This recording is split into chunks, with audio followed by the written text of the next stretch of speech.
Hello Leo, Sun, Moon, Rising, and Venus signs. Kamusta kayo? Sana po'y nasa mabuti kayong kalagayan. Welcome back po sa Star Tarot.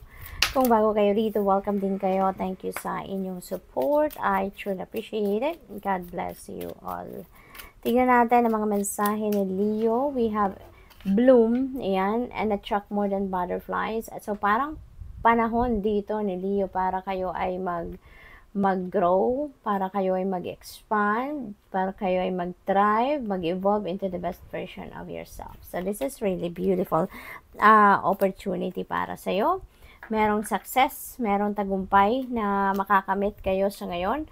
It could be in any area of life, depende sa inyong sitwasyon. Maaring yan ay related sa relationship, trabaho, karera, negosyo, or kung ano pa man, endeavor na ginagawa ninyo. So maaring yung hard work ninyo is going to pay off na sa ngayon, Leo. Twilight, surrender to the last hour when the light barely touches the flowers. Ayan. So, ibigay nyo naman ito, Leo, para sa inyong sarili. Okay? Ang feeling ko dito, kahit siguro oras na para sa pagtulog, parang tinatrabaho nyo pa rin yan. Maaring ang iba sa inyo dito, siguro nagtatrabaho kayo outside of the house, pero siguro dinadala pa rin ninyo sa bahay, kung ano man yung trabaho ninyo.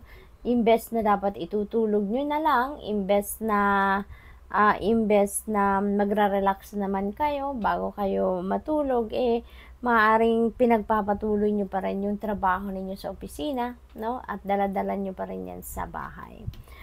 So, dito ang imbitasyon sa inyo, surrender nyo na yung last hour, ipagpahingan nyo na yan, Leo. We have manifestations. A bountiful time awaits you. Your wishes could manifest right before your eyes. Wow, napakaganda. Kasi maaring meron kayong wish dito na magmamanifest na sa inyong 3D reality. Maaring meron na kayong matutupad dito na pangarap or yung mga minimithi ninyo sa buhay, bountiful time. Then, so time for plenty, prosperity, abundance coming your way. We have twists and turns. Carefully made plans could be thrown out the window as major changes and interruptions surround you. Yan, make sure you get lots of rest to cope with all the upheaval.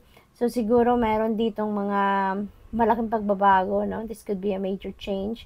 Kasi siguro meron kayong plano na, meron na kayong, alam mo yun, yung established na, kumbaga na plano, konkreto na. And all of a sudden, merong pagbabagong dadating. Siguro merong kaganapan na yun ang magpupush sa'yo para isang tabi, iitsapwera or isang tabi kung ano man yung konkreto nyo ng plano at para ma-accommodate ninyo yung bagong sitwasyon, para ma-accommodate ninyo yung mga bagong ideas or mga changes, na magaganap. So, maaaring ganon ang ganap dyan. What else? We have planning. Now is the time to lay down the foundations for your future. Financial gains are more than likely. Ayan. So, most likely, swerte ninyo talaga sa pera. Sabi dito, bountiful time awaits. Tapos dito, financial gains are more than likely. So, talaga, malaki ang tsansa ng iba sa inyo dito, Leo, para magkaroon kayo ng kaperahan, Merong papasok dito na financial gain sa inyo. Panahon para ma-experience naman ninyo yung prosperity and abundance sa buhay ninyo. So, this is really beautiful. Panahon din ito para mag-strategize kayo, magplano kayo, lay a solid foundation sa inyong financial future, sa inyong relationship, sa inyong trabaho, source of income, yung gano'n, So, tignan natin kung ano pa ang ganap dito for you. Hala? Naglaglagan na. Alright, ito lang yung feel kong gustong iparating sa inyo at saka yung nalaglag, saglit lang po. Ayan, so meron tayong angel number 13, starting fresh. Ayan, so magsisimula kayo na bagong chapter talaga sa buhay ninyo because you are manifesting something, hindi ba? Kaya maaaring yun ang sisimulan ninyong bago, plus meron kayong tagumpay. So, yung success na to is going to open up more doors din sa buhay ninyo, no? Sabi dito, step out of your comfort zone. You are about to create something meaningful. So, yun na, yung sisimulan ninyo. All your skills and talents will bring you auspicious profits and build up your confidence and trust in your decisions. Ayan. So, kaya kailangan pag-isipan talaga, no? Before you jump into a decision, pag-isipan ninyo mabuti para wala kayong pagsisihan, no? And magtitiwala kayo, no? Sa decision ninyo na yan ay for your highest good.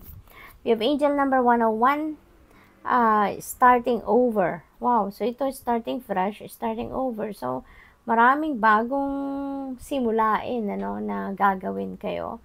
Sabi dito, happiness is linked to self-expression, growth, and experience. Learning from failures is key. Happiness is real, possible, and around. Understand its process and the pursuit of it. Joy is fluid. It's in the little things and the big ones. Fails are fun and start fresh. Ayan. So, kahit ano man ang ganap, no, sa buhay ninyo, mag-fail man kayo or magtagumpay man kayo, you know, wag ninyong kakalimutan na ipagpasalamat yan. No? Always be grateful and always be happy. Kasi kahit sa una, no, may mga, kunyari, nag-fail tayo, there is always a purpose for everything. There's always a reason for everything. Yung mga failures na yan, hindi natin dapat na kino-consider na in a bad way or in a negative way. Kasi yung mga failures na yan, yan ang nagpupush sa atin para tayo maging masigasig, maging matyaga, mag-aral na mabuti, pag-aralang mabuti, mga bagay-bagay.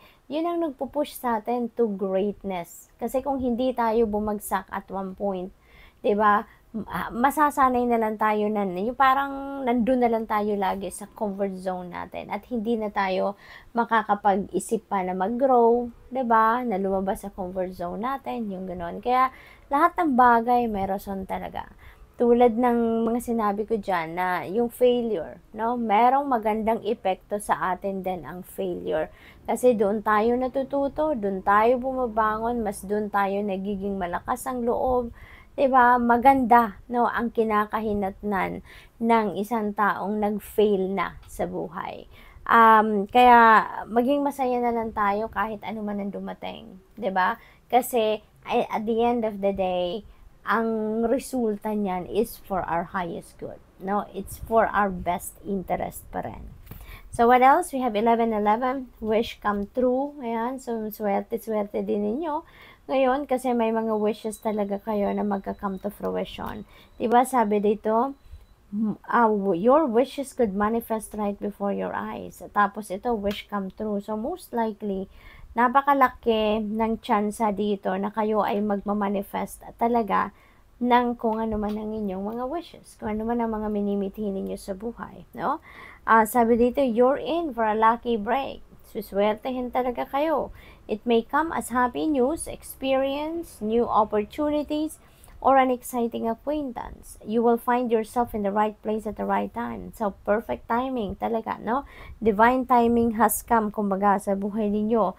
It is not a coincidence but a gift from fate. Kasi, sasabihin siguro ng universe, this is the perfect time na, handa ka na para sa mga bagay na to. This is the perfect time na para makuha mo na kung ano man ang mga minimithi mo sa buhay. We have angel number 0000. Ayan. So, sabi dito, reset, relaxation. So, tapos may success din dito. Meron ka rin success dito, Leo. So, may tagumpay, maraming kaganapang magaganap na napakagaganda sa buhay ninyo around this time. No? Hindi lang yan sa araw na to, but that could happen a few days later din, ano? Maaaring ganon din ang magiging sitwasyon dito ng iba sa inyo. It serves as a timely reminder that anything can be accomplished. If you can dream it, there is no reason you can't make a reality. That's very true. Diba? Kung kaya ninyong i-imagine na magiging successful kayo, say for example, talagang kaya din ninyong gawin yan at madala ninyo sa inyo 3D reality. Diba? Kasi kung anong bagay ang nilalaman ng isip natin, yan din ang naa-attract natin towards us. Yun ang kind of energy din na dadating sa atin. Kaya if you think that you can manifest success, you can definitely do something about it para ma-manifest mo talaga ang success. Sabi pa dito, if something is in the possession of another person, it is also available to you. So try to remain calm. What's meant for you won't pass you by. Ang para sa'yo ay para sa'yo. It may come late than what you have expected, but kung ano ang para sa'yo, yan ay dadating at dadating. So, good luck. Thank you for watching. Love and light. Namaste.